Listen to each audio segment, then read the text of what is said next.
Friends, welcome to my channel study with Shreya. आज हम पढ़ने वाले हैं चैप्टर 8 दोहा।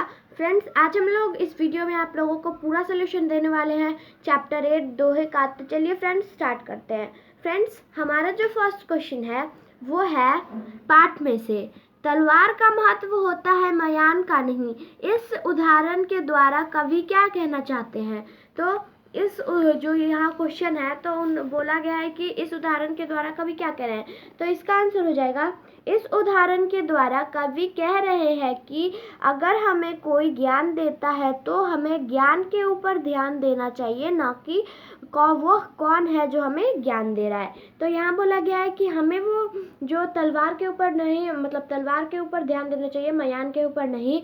तो वैसे ही हमें जो ज्ञान दे रहा है हमें उस ज्ञान के ऊपर ध्यान देना चाहिए, ना कि उसके ऊपर जो वो कौन है जो हमें ज्ञान दे रहा है। उसके बाद फ्रेंड्स, ये जो दोहा है वो कहाँ पर आया है? तो ये हमारा जो दोहा है वो कबीर जी में फर्स्ट आया है। जाति न पूछो साधु की, पूछ लीजिए ज्ञान, मोल करो तलवार का, पड़ा रहने दो म्यान, कबीरा पड़ा रहने दो म्यान।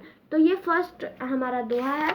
उसके बाद आता है हमारा सेकंड है हमारा छोटे से घास के तिनके की निंदा क्यों नहीं करनी चाहिए। तो इसका जो आंसर होगा वो होगा छोटे से घास की निंदा निंदा नहीं करनी चाहिए, क्योंकि जब यह तिनका हमारी आँख में पड़ जाता है तो हमें बहुत पीड़ा होती है।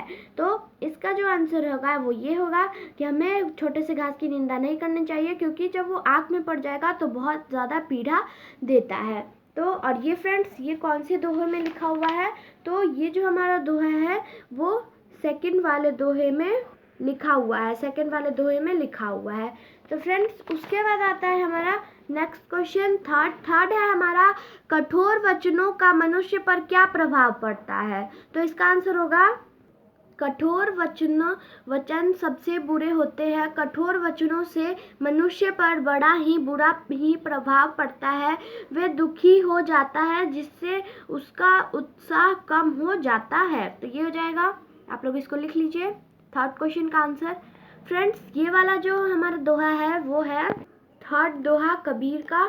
कुटिल वचन सबसे बुरे, जारी करे सब छार, साधु वचन जल रूप है, बरसे अमृत धार। उसके बाद फ्रेंड्स, थर्ड क्वेश्चन के बाद आता है हमारा फोर्थ क्वेश्चन।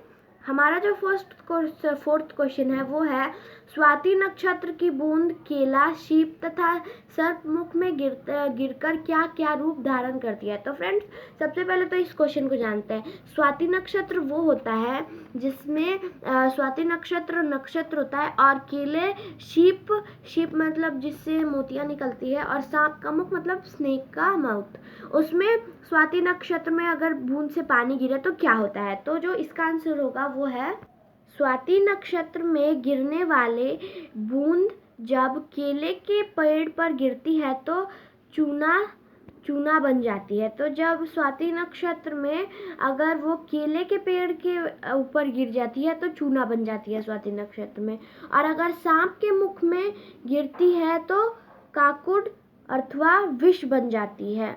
तो विष बन जाती है सांप के मुंह में, और सिप में गिरे तो मोती बन जाती है। और वही बूंद अगर सिप में गिरे, उसमें जिससे मोतियां बनती है उसके अंदर, तो उसमें गिरे तो वो मोती बन जाती है। नेक्स्ट क्वेश्चन देखते हैं। नेक्स्ट क्वेश्चन है फिफ्थ, सज्जनों को बार बार क्यों मना लेना चाहिए। तो ये है हमारा सज्जनों को बार बार क्यों मनाना चाहिए। तो इसका जो आंसर होगा वो होगा अगर हमारा कोई मोतियों का हार टूट जाए तो हमें उसे दोबारा बना लेना चाहिए, न कि उसे फेंकना चाहिए। उसी तरह हमें भी अपने सज्जनों को मना लेना चाहिए। तो इसमें बोला गया है कि हमें अगर हमारा कोई मोतियों का हार टूट जाए तो हमें उसको वापस से पिरो लेना चाहिए, ना कि उसे फेंक देना चाहिए। उसी तरह हमें सज्जनों को भी जो हमसे रूठ जाए उनको मना लेना चाहिए। ये कौन सा दोहा है? तो ये हमारा रहीम जी का दोहा है। फिफ्थ नंबर, रूठे सज्जन मनाइए जो रूठे सो बार, रहीमन फिरी पोही टूटे मुखार। तो ये हो जाएगा। उसके बाद नेक्स्ट देखते हैं। नेक्स्ट है हमारा सिक्स्थ क्वेश्चन है लाख उपाय करने पर भी बिगड़ी बात नहीं बनती, उदाहरण द्वारा स्पष्ट कीजिए। तो इसका जो आंसर होगा वो होगा लाख उपाय करने पर भी बिगड़ी बात नहीं बनती, क्योंकि एक बार दूध के फट जाने पर उसे जितना भी मथा जाए उससे माखन नहीं निकलता।